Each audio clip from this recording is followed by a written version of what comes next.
샬롬, 주의 사랑과 은총이 여러분의 삶 가운데 함께하기를 주님의 이름으로 축원합니다. 오늘 우리가 함께 묵상하실 말씀은 마가복음 8장 30절에서 33절까지 말씀이 되겠습니다. 자, 지난 본문에서 베드로가 놀라운 신앙 고백을 하였죠. 이에 대해서 주님께서 복되다 그렇게 말씀해 주시고 또 칭찬해 주셨습니다. 자, 그런데 오늘 본문에서는 베드로가 사탄이라고 하는 말을 듣게 되는 일이 일어나게 되죠.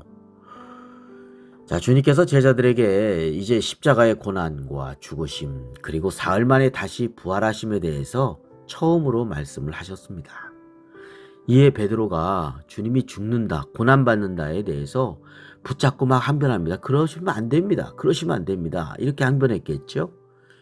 자, 이때 주님께서 제자들 앞에서 베드로를 꾸짖으신 거지요.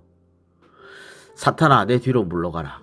내가 하나님의 일을 생각하지 아니하고 도리어 사람의 일을 생각하는도다. 자, 하나님께서 예수님을 통해서 십자가의 구원을 이루시고자 하시는데 이 일을 맡고 있는 베드로를 예수님께서 책망하신 것입니다. 심지어 이 사탄이라는 말까지 들으면서 말이죠. 사탄은 하나님의 뜻을 거역하고 불순종하게 만드는 존재이죠. 베드로는 사탄이 좋아서 그 뜻을 따른 것은 아니죠. 그러나 그는 하나님의 십자가의 구원의 역사를 맡는 존재가 되어버리고 만 것입니다. 자신도 모르는 사이에 말이죠. 주님 말씀대로 하나님의 일이 아닌 사람의 일을 생각하였던 것입니다.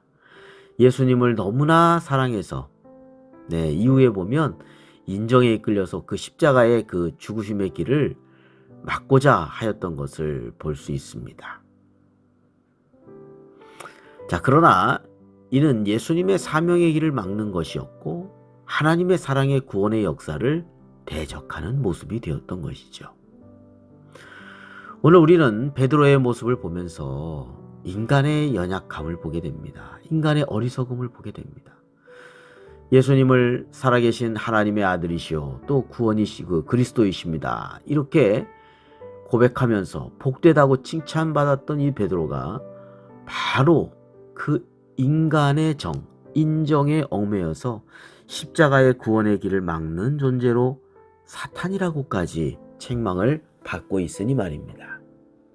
하나님의 은혜를 알고 있는 복된 사람에게서 하나님의 구원을 막는 사탄과 같은 존재로 변해서 지금 책망을 받고 있습니다. 자, 이후에 베드로는 예수님께서 가야바 법정에 서셨을 때에도 대제사장의 그 하인 앞에서조차 주님을 모른다고 맹세하고 저주하면서까지 부인한 적이 있었지요. 물론 이후 주님을 사랑하는 제자로 다시금 돌이키게 됩니다.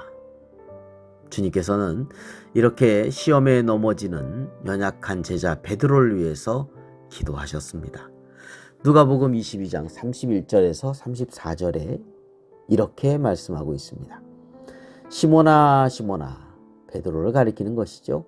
보라, 사탄이 너를 밀가부르듯 하려고 요구하였으나 그러나 내가 너를 위하여 내 믿음이 떨어지지 않기를 기도하였노니 너는 돌이킨 후에 내 형제를 굳게 하라. 그가 말하되 주여, 내가 주와 함께 오게도 죽는 데에도 가기를 각오하였나이다. 이르시되 베드로야, 내가 내게 말하노니 오늘 닭 울기 전에 내가 3번 나를 모른다고 부인하리라 하시니라. 이 이야기는요, 누가복음에만 나오는 이야기입니다. 사탄이 베드로를 밀가부르듯 하였지만 주님께서는 이러한 베드로의 믿음이 떨어지지 않기를 위해서 기도하셨던 것입니다. 그리고 그가 다시 일어나서 회복된 후에 자신과 같이 연약하게 넘어지는 형제들을 굳게 하라고 주님께서 사명을 주셨죠.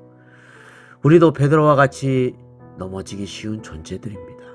참 연약하고 어리석은 존재들입니다. 그러나 시험에 들지 않게 깨어 기도하는 삶을 살아가야 된다는 것을 우리는 오늘 주님의 기도를 통해서 알게 됩니다. 주님의 기도가 베드로의 믿음이 떨어지지 않게 하신 것처럼 우리도 깨어서 시험에 들지 않게 기도하며 연약한 형제들이 믿음에 떨어진 일이 없도록 하여야 하겠습니다. 오늘도 주님 저희의 손을 붙잡아 주옵소서. 주님의 뜻을 알게 하여 주사 주님의 뜻에 순종하게 하여 주옵소서. 우리 스스로에게 질문해 봅니다.